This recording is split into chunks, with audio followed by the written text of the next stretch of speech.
Здравейте! Ще споделя с вас рецепта за моите мекици с дупка. Казвам моите, понеже всичко, което ще представя, е мое авторско решение и друго такова в интернет няма. Ако все пак срещнете нещо подобно, няма да е същото. Така че ще ви бъде интересно. А ако направите тези мекици след това, ще ви бъде и много вкусно. В дълбока купа изсипвам 250 грама кисело мляко. Това е една чайна чаша с вместимост 250 мл. Добавям половин чайна лъжичка сол и половин чайна лъжичка сода за хляб. Добавям 2 супени лъжици слънчогледово олио.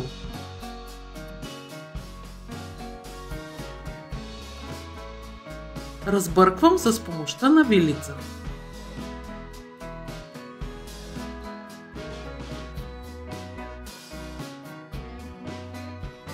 Пресявам 310 грама бяло пшенично брашно.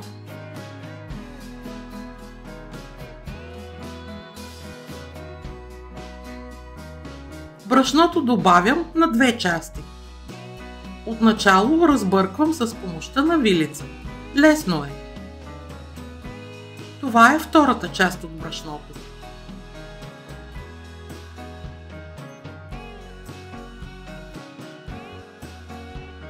Започвам да меся на ръка.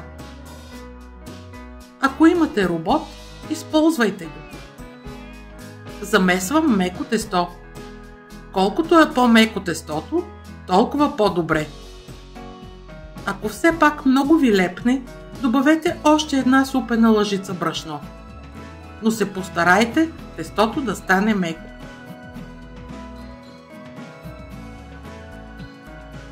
Поставям тестото отново в купата и покривам с фолио. Оставям тестото да постои около 5-10 минути, макар че тази стъпка не е задължителна. На плота поръсвам малко брашно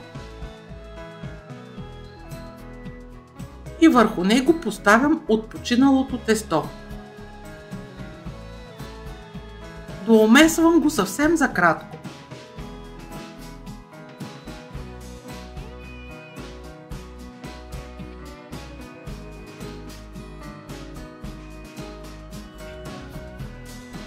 Ето какво се получава.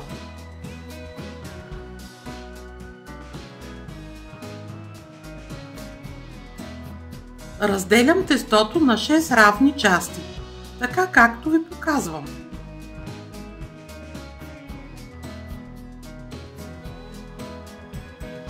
Първо на 2, а след това всяка половинка разделям на 3.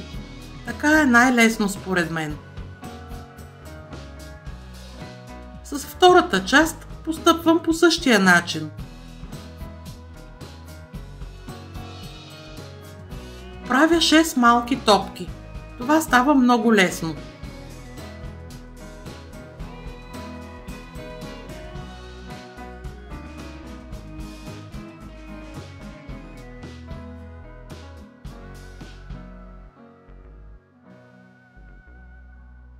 Готово!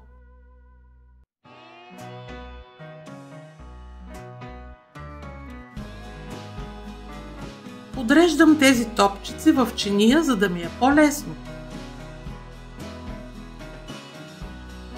Ето ги.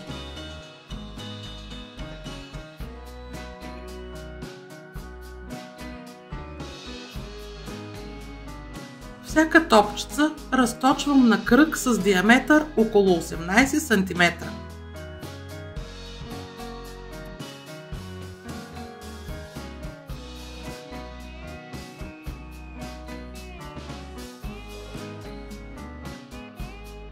С това тесто се работи много лесно.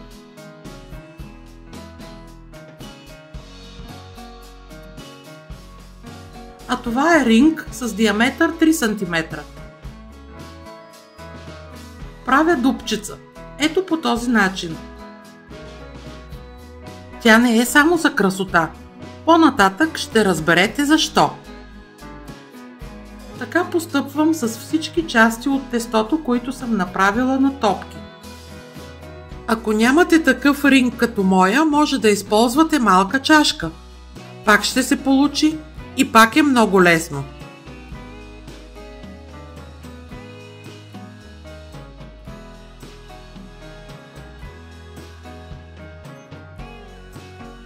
А това са разточените топчици. Една ще оставя без дупка, за да ви покажа какво се случва с нея, след като се изпържат мекичките. В тенджерка наливам слънчогледово олио. Не го пестете. Загрявам олиото на умерена температура и започвам да пържа. Това е първата мекичка.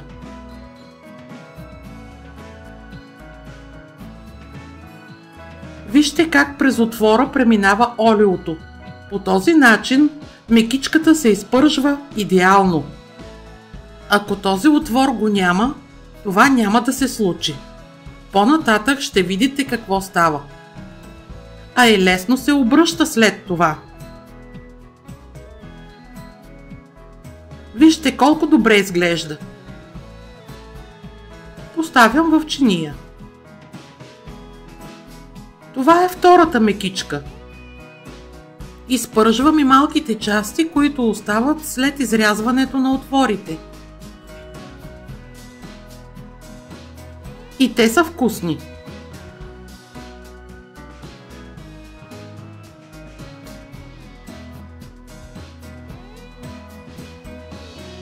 Така продължавам до край, докато свършат всичките мекици.